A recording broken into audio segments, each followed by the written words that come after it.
Chers étudiantes et étudiants, chers collaborateurs, chers abonnés, bonjour. Je suis Mohamed Aït Babram, professeur à l'Université Al-Qada Iyad. Pour cette capsule, je vais essayer de vous parler un peu du contexte global de tout ce qui est probabilité et statistique, un peu pour avoir une cartographie de ce qu'on va, Inch'Allah, traiter dans les capsules qui viennent. Je suis Mohamed Aït Babram. Voilà, je vous laisse mes coordonnées en cas de besoin. Si vous avez besoin de quoi que ce soit, n'hésitez pas à m'écrire sur l'une des adresses mail sur cette diapositive. Alors, bien sûr, ce que je veux dire dans cette capsule, c'est de vous parler un peu sur la cartographie de ce qui est probabilité et statistique. Alors, bien sûr, comme vous pouvez le voir dans le diagramme suivant, alors la probabilité statistique, c'est deux volets, d'accord? Il y a le volet statistique, il y a le volet statistique que je vais essayer de soutenir. Alors, il y a le volet statistique, d'accord? D'accord? Bien sûr, qui se décompose en volets statistiques ici et bien sûr probabilité, d'accord? Alors, dans les statistiques, il y a deux sous-composantes, notamment les statistiques descriptives, d'accord, et les statistiques prédictives. Alors, euh, qu'est-ce que c'est que ça? C'est quoi l'intérêt de chaque composante, notamment les composantes, les composantes statistiques descriptives, probabilité statistique, statistiques descriptives, et c'est quoi les statistiques prédictives ou bien ce qu'on appelle aussi les statistiques inférentielles. Alors bien sûr, l'objectif de tout ça, c'est d'essayer, pardon, l'objectif de tout ça, c'est d'apporter, ou bien des statistiques en général, des probabilités statistiques, d'apporter une lumière sur les faits les plus obscurs.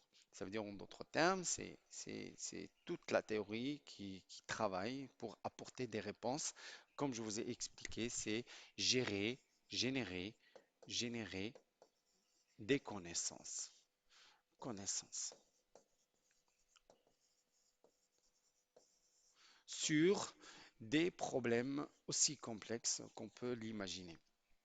Alors, bien sûr, quand on est face à une étude statistique, on est tout le temps face à une population. Bien sûr, on sera amené à faire un échantillonnage, surtout quand on est face à des populations assez énormes. Donc, dans ce cas-là, on est obligé de passer par un échantillon. Un échantillon. Un échantillon. Quand on a cet échantillon-là, bien sûr, on imagine que notre population, elle est comme ça. Alors l'échantillon, c'est exactement cette partie de la population. Ça, c'est la population, population, et ça, c'est l'échantillon, échantillon. Quand on extrait cet échantillon-là, quand on extrait cet échantillon-là, alors on essaie de l'observer à travers une loupe, bien sûr, on mesure des variables. Et bien sûr, on va obtenir, à travers cette observation, bien sûr, on va générer une base de données. D'accord? Alors, cette base de données va nous permettre de générer des résultats. Et c'est des résultats qui sont relatifs à l'échantillon. Échantillon. Ça veut dire que c'est des informations, c'est des connaissances qu'on va certainement avoir juste pour notre échantillon. Donc, on est dans le volet statistique descriptif. On peut imaginer beaucoup de choses, on aura l'exploratoire, le confirmatoire, etc., un certain nombre de choses, mais c'est des résultats qui sont, je tiens à le préciser, qui sont relatifs seulement à l'échantillon. La question qui se pose, comment on peut extrapoler, et là je mettrai extrapoler comme en rouge, la question, question, comment, comment peut-on t'on extrapoler, extrapoler les résultats obtenus pour notre échantillon à la population globale? Alors pour le faire, on est obligé de faire intervenir cet outil de statistique probabiliste ou bien de probabilité pour pouvoir passer de statistiques descriptives aux statistiques prédictive. En d'autres termes, qu'est-ce que je veux dire? Je veux dire tout simplement que ce volet-là qui représente beaucoup de problèmes, c'est la théorie de probabilité, n'est autre qu'un outil intermédiaire qui vous permet un peu de passer des statistiques descriptives aux statistiques inférentielles ou bien prédictives. Alors, je synthétise tout ça. Ça veut dire que les statistiques descriptives, comme c'est un outil qui vous permet de générer des connaissances. C'est un outil qui vous permet de générer des connaissances qui vont vous permettre de contrôler vos données, éliminer des données aberrantes à travers les outils boîte à messages qu'on aura l'occasion de voir, Inch'Allah. Résumer les données sous forme de connaissances, bien évidemment, de connaissances graphiques, connaissances tabulaires. Ici, quand je dis résumé, ça veut dire c'est des connaissances graphiques, graphiques, bien sûr numérique et bien sûr tabulaire. Alors je vais essayer, bien sûr, tabulaire. Alors numérique et bien évidemment tabulaire, d'accord?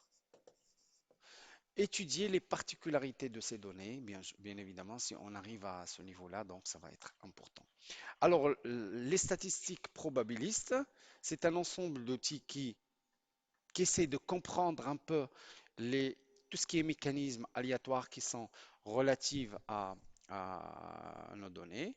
Et bien sûr, c'est un outil qui vous permet aussi, statistiques, c'est des mécanismes aléatoires, bien sûr, ici, excusez-moi, surligneur, c'est des mécanismes aléatoires, c'est des mécanismes aléatoires qui peuvent vraiment impacter vos informations ou bien vos données que vous avez un peu collectées au niveau échantillon. Alors, les statistiques prédictives, je peux distinguer deux volets. Soit qu'on est toujours dans l'exploratoire ou dans le descriptif et on a besoin vraiment de prédire des choses grâce à notre échantillon dans le cas où il est exhaustif, d'accord? Ou même dans le cas où il n'est pas exhaustif. Donc, c'est un outil qui vous permet d'extrapoler l'information connue dans votre échantillon à la population globale, ou bien évidemment pour faire des prévisions, comme on va le voir, Inch'Allah, dans l'outil statistique descriptive, tout ce qui est régression linéaire simple et régression linéaire multiple. Alors, euh, dans cette diapositive, je compte vous parler un peu du protocole analyse qu'on essaye de faire. Alors, on commence d'abord pour faire tout ce processus pour arriver à un niveau qui est le plus important et le but ultime de toute analyse statistique, c'est qui est l'interprétation, la génération de résultats. Ça veut dire comment générer des résultats et les interpréter, c'est le but ultime. Et ça, je mettrai une lampe, d'accord, d'accord, pour visualiser la connaissance. Alors, vous pouvez voir que pour atteindre cet objectif-là, on commence d'abord par la collecte de données. Alors, la collecte de données peut se faire de deux manières différentes. Soit qu'on est face à une étude, face à une population qui peut être une population d'individus, d'êtres humains, de citoyens, de consommateurs, de plantes, de mois, de jours, d'années, etc. Parce que comme on va le voir tout de suite dans la capsule qui viendra, dans une capsule, que l'individu statistique n'est pas exactement, ça veut dire qu'il n'est pas forcément un individu, un être humain.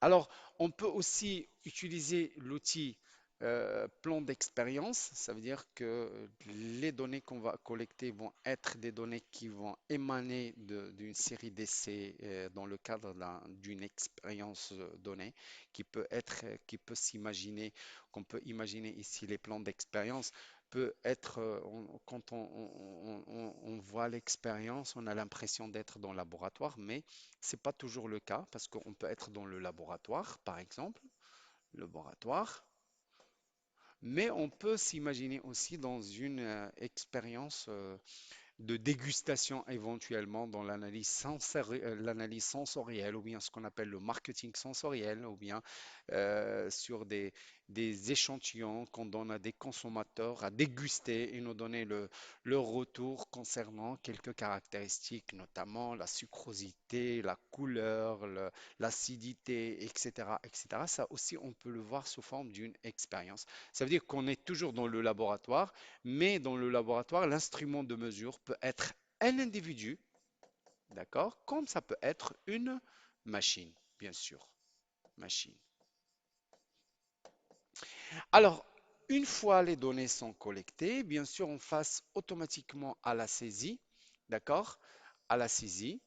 Alors, la saisie de données, parfois, on se retrouve avec des saisies automatiques qui se font directement à travers des tablettes spécialement dédiées pour ça, qu'on peut retrouver chez des organismes qui ont l'habitude de faire des enquêtes, etc., etc. C'est des saisies qui peuvent se faire directement. Ils peuvent se faire à travers des questionnaires auto-administrés que tout le monde connaît, comme le Google Form, etc. Il y a un certain nombre d'outils qui font ça. Alors, une fois on a la saisie, on essaie de préparer les données. Alors, la préparation de données, cette étape-là, c'est une étape qui est très très importante. C'est une manière de structurer un peu les données, leur donner les structures tabulaires, respecter les variables, la typologie de chaque variable, les caractéristiques, spécifier les valeurs manquantes, spécifier les valeurs aberrantes, des limites, etc. Un certain nombre qu'on va essayer de faire. On aura l'occasion, Inch'Allah, dans des capsules sur SPSS ou sur Excel même, qu'on fera, Inch'Allah, pour vous montrer cette étape-là, comment on fait la préparation des données. Il y a parfois des observations manquantes, comment on doit réagir par rapport à des observations manquantes, etc. Alors, quand on fait ce rapport préliminaire, et c'est l'étape la plus importante, on doit se poser deux questions. Soit que les choses vont bien, donc on va transiter directement, passer à l'analyse, soit que les choses ne sont pas bien. Alors dans ce cas-là, on doit repiquer sur la partie saisie. Je ne sais pas, je peux vous donner un exemple trop simple. Supposons qu'au niveau de cette étape-là, d'accord, je me retrouve avec un individu avec l'âge est égal à 456 ou la 450 ans. Alors ici, euh, je peux me dire, il y a une erreur de saisie. Ça peut être 50 ans, comme ça peut être 45 ans, comme ça peut être quelque chose d'autre. Donc dans ce cas-là, je vais revenir directement dans la partie saisie et revoir le questionnaire et voir avec l'enquêteur, est-ce que l'erreur elle est faite où? Il y a- il est où le problème? Donc là, on peut se retrouver avec des choses un peu. On aura l'occasion de toute façon dans une capsule qui sera dédiée principalement à ça, et on aura l'occasion vraiment de discuter. Alors, la phase analyse, parce que la plupart des étudiants, ils disent que la phase la plus importante, c'est l'analyse. Mais sachez très bien, chers collaborateurs, que la phase analyse, c'est la phase la plus simple, mais si vous avez des données qui sont de qualité médiocre, la phase analyse donnera certainement des résultats qui seront médiocres. Donc, c'est pour cette raison, je veux à ce que je veux à ce que tout le monde, je veux à ce que tout le monde puisse vraiment, voilà, je veux à ce que tout le monde puisse faire attention à la qualité de ces données avant de s'engager dans quoi que ce soit. D'accord? Donc il faut à ce que il faut que donc il faut. Excusez-moi. Il faut que, il faut s'assurer de la qualité de vos données pour générer des résultats qui sont interprétables et qui reflètent effectivement la réalité. Alors, de l'autre côté de cette diapositive, il y a une chose qui est très importante. C'est quoi?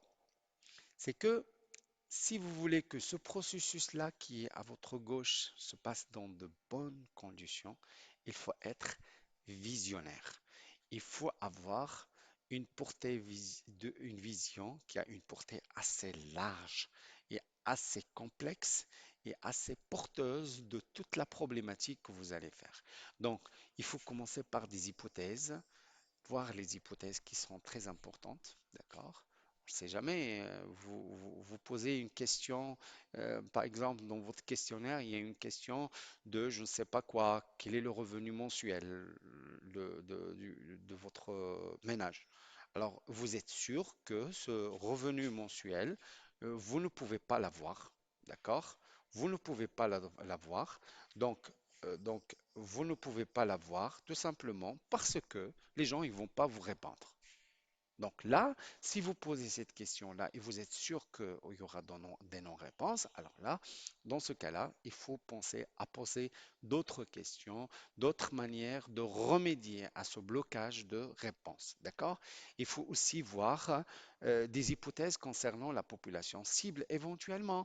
Si vous êtes intéressé par une problématique qui va impacter seulement les jeunes, il faut pas s'adresser aux personnes âgées, il faut limiter l'âge maximal, etc. Il y a un certain nombre de choses auxquelles il faut faire attention au niveau hypothèse. Alors pour couvrir un peu toutes les hypothèses nécessaires dans votre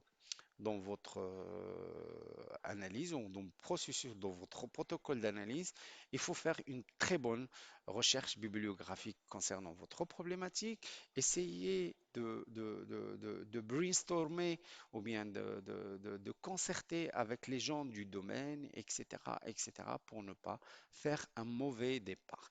Bien sûr, à ce niveau-là, hypothèse, c'est un niveau qui est très, très important, au niveau duquel on doit normalement lister le nombre, les questionnements auxquels on compte répondre à travers notre analyse. Parce que si on démarre juste l'analyse comme ça, comme ça, comme ça, et on démarre, alors là, vraiment sans objectif, alors dans ce cas-là, c'est pour cette raison, il faut toujours viser votre objectif et à quoi ça va servir votre étude et comment vous pouvez résoudre votre problème, bien sûr.